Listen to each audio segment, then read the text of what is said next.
নামটা আমার চেনা চেনা মনে হচ্ছে, কোথায় যেন শুনেছি আমি, কিন্তু মনে করতে পারছি না। হ্যাঁ, মনে পড়েছে, এইটা আমার বোনের হবু বর mister Rohan Chowdhury, Chowdhury group of ইন্ডাস্ট্রির ভাবি উত্তরস্বরী। ও কি করে এইসবের পেছনে আছে? তাহলে তো যে করেই হোক বিয়েটা আটকাতে হবে আমার। দেত্তেরি, কি সব আবল তাবল ভাবছি আমি। এখানে তো আরসি এর পূর্ণরূপ আছে, তার মানে তো এই নয় যে সেই কালপেট, আর সে তো চৌধুরী গ্রুপের আপকামিং এমডি। তাহলে প্রিমিয়াম ইন্ডাস্ট্রি এবং তার আড়ালে আরসি চক্র পরিচালনা সব কি সম্ভব? হতেও পারে, আবার নাও হতে পারে, তবে সন্দেহের তালিকা থেকে বাদ দেওয়া যাবে না। আয়াস এবং রাতুলের উপর দায়িত্ব দিয়ে দিলাম। এখানে যাদের যাদের সন্দেহ হচ্ছে প্রত্যেকের পুরো ডিটেলস আমার চাই। সবার উপর নজর রাখার কড়া নির্দেশ জারি করে দিলাম। নীরবকে দেওয়া হলো সবার বায়োডাটা চেক করার দায়িত্ব, আর অগ্নি আমার সাথে থাকবে, যে কোনো সময় ডাকলে যেন পাই। সবাই সবার কাজ বুঝে নিয়ে কাজে লেগে পড়লো। ওদেরকে কাজ বুঝিয়ে দিতে দিতে খেয়াল করলাম অনেক বেলা হয়ে গেছে, তাই উঠে অফিসের জন্য তৈরি হয়ে বেরিয়ে পড়লাম। যেহেতু ম্যানেজার দায়িত্বে নেই, তাই ওদের 4 জনকে ছুটি দিয়ে দিলাম,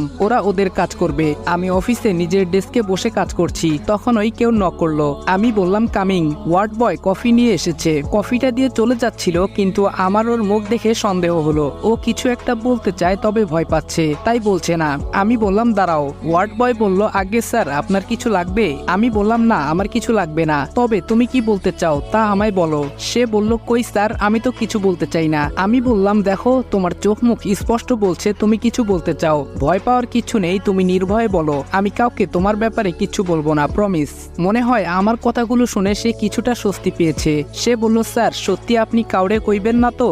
আমি বললাম না, কিছু বলবো না, তুমি আমায় বিশ্বাস করে দেখতে পারো, তোমার কোনো ক্ষতি হতে আমি দেব না, পাক্কা। ছেলেটা রীতিমতো ঘামছে। আমি তা দেখে এক গ্লাস পানি ওর দিকে বাড়িয়ে দিলাম। আমার হাত থেকে গ্লাসটা নিয়ে সবটা পানি খেয়ে নিল। আমি বললাম বলো রমিস, কি জানো তুমি? ভয় পেও না। ও কিছু বলতে যাবে তার আগেই কেউ দরজায় নক করে, আর রমিস হকচকিয়ে উঠে দাঁড়ায়। আমি ইশারায় তাকে থামতে বলে বাইরের ব্যক্তিকে ভেতরে আসার পারমিশন দিলাম। এ মা, এ কি? এ তো ইসি। খুব বাঁচান, বেঁচে গেছি। বোকা মেয়ে, পুলিশ অফিসার হয়েছিস আর এইটুকু বুদ্ধি নেই? বাইরে দাঁড়িয়ে আমার কথা শোনার চেষ্টা করলেই তো পারতি, বলদ কোথাকার। যাক, ভালো তো আমারই হয়েছে। আমি মনে মনে এসব ভাবছি, তবে ভাবনাটা ভেঙে গেল ইসির একটা কথাতে। একদম 440 ভোল্টের শক খেলাম মনে হয়। ইসি বলল স্যার, বাইরে দাঁড়িয়ে আড়ি পাতার অভ্যাস আমার নেই। ও মা, বলে কি? আমার মনে মনে বলা কথা শুনে নিল নাকি? ইসি বলল স্যার, শুনতে পাচ্ছেন? আমি বললাম হ্যাঁ শুনছি, বলুন আপনি কি বলতে চান। ইসি বলল আমার 2 দিন ছুটি চাই। আমি বললাম মানে? 2 দিন হয়নি জয়েন করেছেন আর এখনই 2 দিন ছুটি চাইছেন? এটা কি মগের মুল্লুক নাকি? কি ভেবেছেনটা কি? হ্যাঁ, আপনার মতো বাকিরা ছুটি চাইলে তখন কি করব? অফিসের কাজ কে করবে? এক নিঃশ্বাসে কথাগুলো বলে ফেললাম। ইসির দিকে তাকিয়ে বুঝতে পারলাম ভালোই রাগ হচ্ছে ওর, তবে কাজের স্বার্থে রাগটা কন্ট্রোল করার বৃথা চেষ্টা চালিয়ে যাচ্ছে। ইসি বলল দেখো